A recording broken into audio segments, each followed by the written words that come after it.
서울의 봄 영화에서나 봤던 계엄령을 이제는 우리 자녀들까지 다 알게 되는 경험을 했는데요. 한 초등학생이 계엄령 선포 소식을 듣고 선생님께 톡을 보냈다고 합니다. 쌤, 밤늦게 죄송한데요. 내일 학교 가나요? 전쟁 났다고 하던데요. 그러자 선생님이 학교 와야지, 전쟁 안 났다. 다시 학생이 뭐 선포했는데 진짜 안 가도 돼요? 학교가 안전해요?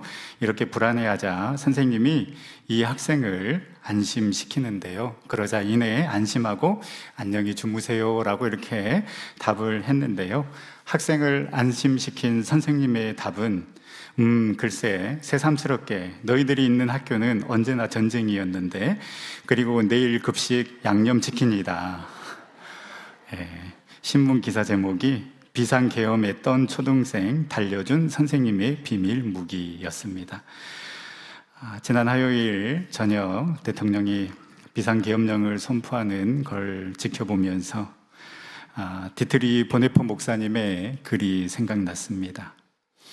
만일 미친 사람이 번화한 거리에서 인도위로 차를 몰고 달린다고 하면 나는 목사로서 죽은 자를 장사하고 가정을 위로하는 것으로 만족할 수 없습니다.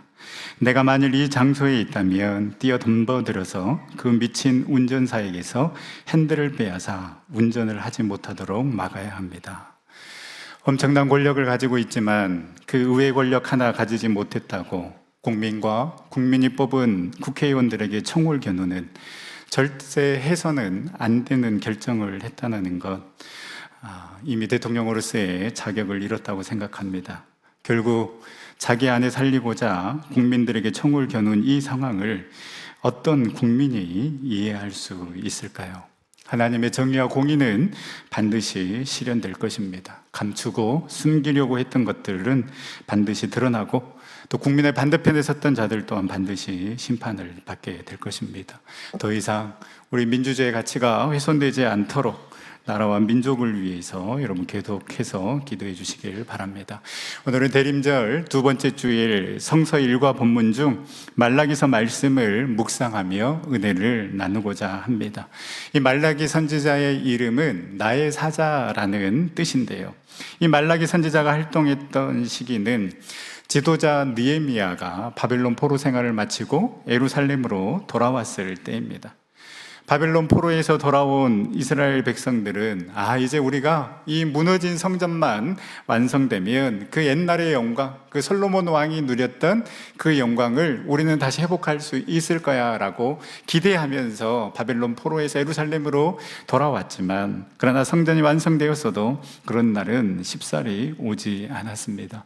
왜일까요? 이 당시에 가장 거룩해야 되고 경건해야 될, 그래서 하나님의 제사를 온전하게 드려야 될, 그래서 본인도 온전하게 드리고 백성들도 온전한 제사를 드릴 수 있도록 안내해야 했던 이 제사장들이 타락했기 때문입니다. 제사장들이 타락하니, 제사장들이 여호와의 제사를 무시하고 멸시하니 백성들도 당연히 여호와의 제사를 무시하고 멸시할 수밖에 없었습니다. 또한 부유한 자들은 유대인의 아내와 이혼한 뒤 주변 지역의 유력한 이방인 가문과 혼인을 통해 경제적인 사회적 유익을 추구하였습니다.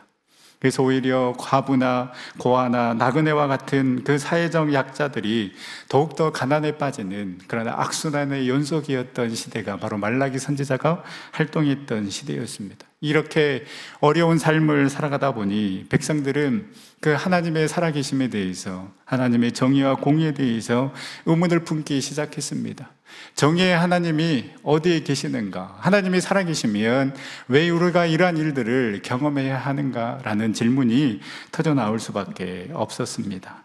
이 질문, 정의의 하나님은 어디에 계시느냐라는 이 질문에 대한 답이 오늘 우리가 읽은 말라기서 3장 1절에서 6절 말씀입니다. 우리 말라기서 3장 1절 말씀을 우리 다시 한번 읽어보도록 하겠습니다. 만군의 여호와가 이르노라, 보라, 내가 내 사자를 보내리니 그가 내 앞에서 길을 준비할 것이요, 또 너희가 구하는 바 주가 갑자기 그의 성전에 임하시리니 곧 너희가 사모하는 바 언약의 사자가 임하실 것이라. 아멘. 하나님은 다 계획이 있으셨습니다.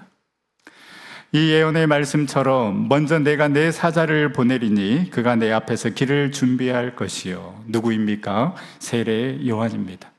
언약의 사자보다, 우리 주님보다 6개월 앞서 하나님께서는 세례 요한을 보내서 주님의 길을 예비하게 하셨습니다. 오늘 대림절 두 번째 주일, 이 성서의 일과 말씀이 말라기서 3장 1절에서 4절 말씀과 함께 누가복음 3장 1절에서 5절 말씀인데요. 바로 이 말씀이 세례 요한의 활동에 대해서 기록하고 있는 말씀입니다. 세례 요한은 빈들에서 메뚜기와 석청을 먹으면서 지내고 있었고, 하나님의 말씀이 빈들에서 요한에게 임했을 때에 제사함을 얻게 하는 회개의 세례를 선포하는데요. 누가복음 3장 7절에서 8절 말씀에 세례 요한이 아주 강력한 말씀을 선포합니다. 요한이 세례 받으러 나오는 무리에게 이르되, 독사의 자식들아, 누가 너희에게 일러 장차올 진노를 피하려 하더냐? 그러므로 회개에 합당한 열매를 맺고 속으로 아브라함이 우리 조상이라 말하지 말라. 내가 너희에게 이르노니 하나님이 능히 이 돌들로도 아브라함의 자손이 되게 하시리라. 세례 요한의 선포대로 어떻습니까? 제사함을 얻게 하는 그 회개를 통하여서, 그리고 회개에 합당한 열매를 맺어야지만이 우리는 주님의 자녀가 될 수 있고 십자가의 은혜와 사랑을 경험할 수 있는 것입니다. 그리고 중요한 것은 그렇게 돌이키는 것으로 끝나는 것이 아니라 반드시 회개에 합당한 열매를 맺어야만 참된 회개라고 할 수 있습니다. 이렇게 강력한 세례 요한의 메시지를 들은 무리들은 세례 요한에게 묻습니다. 우리가 무엇을 해야 되겠습니까? 또 세리들도 요한에게 묻습니다. 우리가 무엇을 해야 되겠습니까? 군인들도 세례 요한에게 묻습니다. 우리가 무엇을 해야 하리까? 여러분, 우리가 말씀을 듣게 되면, 복음을 만나게 되면, 주님을 만나게 되면 우리 마음 가운데 자연스럽게 떠오르는 질문이 바로 우리가 무엇을 하리까? 라는 질문입니다. 그리고 그 말씀을, 그 복음을 내 삶에 적용시켜 가며 치열하게 몸부림치는 삶을 살아가는 자가 제사함을 받게 하는 회개의 삶을 살아가는 자요, 회개에 합당한 열매를 맺는 자의 삶이라고 할 수 있습니다. 이처럼 세례 요한을 통하여서 자신들의 삶을 돌아보게 하고 회개에 합당한 열매를 맺게 하는 삶을 살아가게 함으로 세례 요한을 통하여서 주님의 길을 예비하게 하셨습니다. 자, 이렇게 세례 요한 다음 누가 임한다라고 말씀하고 있습니까? 3장 1절 중반절에 이어 너희가 구하는 바 주가 갑자기 그의 성전에서 임하시리니 곧 너희가 사모하는 바 언약의 사자가 임하실 것이라. 여기서 주를 언약의 사자라고 표현한 것은 하나님께서 약속하시고 언약하신 그 메시아가, 그 주가 예수 그리스도이기 때문입니다. 그런데 이 언약의 사자가 어떻게 임한다라고 기록하고 있습니까? 갑자기 임하십니다. 우리가 갈라디아서 말씀을 묵상했을 때에 때가 참에 하나님께서 예수 그리스도를 이 땅에 보내주셨습니다. 하나님은 하나님의 시간표대로 예수 그리스도를 이 땅에 보내주셨지만, 그러나 사람들은 준비하지 않았습니다. 사모하지 않았습니다. 그리하기에 이들 입장에서는 갑자기 주님이 이 땅에 오신 것입니다. 이미 세례 요한이 예언했습니다. 앞에서 언급했듯이 세례 요한이 회개에 합당한 열매를 맺으라고 선포했을 때에 많은 사람이 요한을 우리가 기다리고 있는 메시아가 아닌가? 심중에 생각했을 때 요한이 이야기합니다. 나는 물론 너희에게 세례를 베풀지만 나보다 능력 많은 이가 오시는데 나는 그의 신발끈 풀기도 감당하지 못하겠다. 그는 성령과 불로 너희에게 세례를 베풀 것이다라고 이야기를 합니다. 그러나 대다수의 이스라엘 백성들은 언약의 사자를 알아보지 못했고 영접하기는커녕 배척하고 심지어 십자가에 못 박아 죽여버렸습니다. 여러분, 참 아이러니하지 않습니까? 3장 1절의 말씀 기록한 대로 너희가 구하는 바, 너희가 사모하는 바, 언약의 사자, 구원의 사자를 보냈는데 영접할 준비를 하지 못함으로 정작 그가 임했을 때는 이 언약의 사자를 배척하는 어리석음을 범하고 말았습니다. 2000년 전 주님이 언약의 사자로 갑자기 임하셨던 것처럼 주님의 재림도 이와 같을 것입니다. 갑자기 호련히 우리에게 임하실 것입니다. 대림절을 보내면서 우리는 우리 주님께서 인간의 몸을 입고 구원자로 이 땅에 오심을 우리는 기뻐하고 감사합니다. 또한 우리 주님 오심을 기대하며 소망하고 있습니다. 그러나 준비하지 않으면, 깨어있지 않으면 우리도 이스라엘 백성들처럼 우리 주님을 놓치고 우리 주님을 외면할 수 있습니다. 그렇게 우리를 유혹할 것입니다. 더 많이 쌓도록, 더 많이 가지도록, 더 많이 누리도록, 그리고 더 바쁘게 살아가도록 하며 자꾸만 우리의 시선을 하나님이 아닌 다른 곳으로 돌리게 할 것입니다. 그래서 우리 주님이 다시 오심을 잊게 할 것이고, 다시 오실 때 심판주로 오시는 그 주님의 심판을 아무렇지도 않게 만들어 버릴 것입니다. 그러면 그럴수록 우리는 더욱더 제약의 길로 달려가게 되는 것임을 깨달아야 할 것입니다. 우리의 시선이, 우리의 마음이 온전히 우리 주님께로 향할 수 있기를 간절히 소망합니다. 또한 세례 요한의 선포처럼 회개에 합당한 열매를 맺고 우리가 말씀을 듣고 말씀을 묵상할 때마다, 또한 하나님 앞에 나와 기도하며 간구할 때마다 하나님, 내가 무엇을 해야 되겠습니까? 라고 묻고 또 물어서 주님이 원하시고 주님이 기뻐하시는 삶을 살아감으로 주님의 재림을 기다리며 준비하며 주 예수여 어서 오시옵소서라고 그렇게 화답하는 삶을 살아가는 우리 전생의 모든 성도님들이 다 될 수 있기를 간절히 소망합니다. 우리가 왜 주님의 오심을 기다리며 깨어 있어야 합니까? 준비해야 합니까? 말씀드린 것처럼 그날은 심판의 날이기도 하기 때문입니다. 2절 말씀에 그가 임하시는 날을 누가 능히 당하며 그가 나타나는 때에 누가 능히 서리요. 그는 금을 연단하는 자의 불과 표백하는 자의 잿물과 같을 것이라.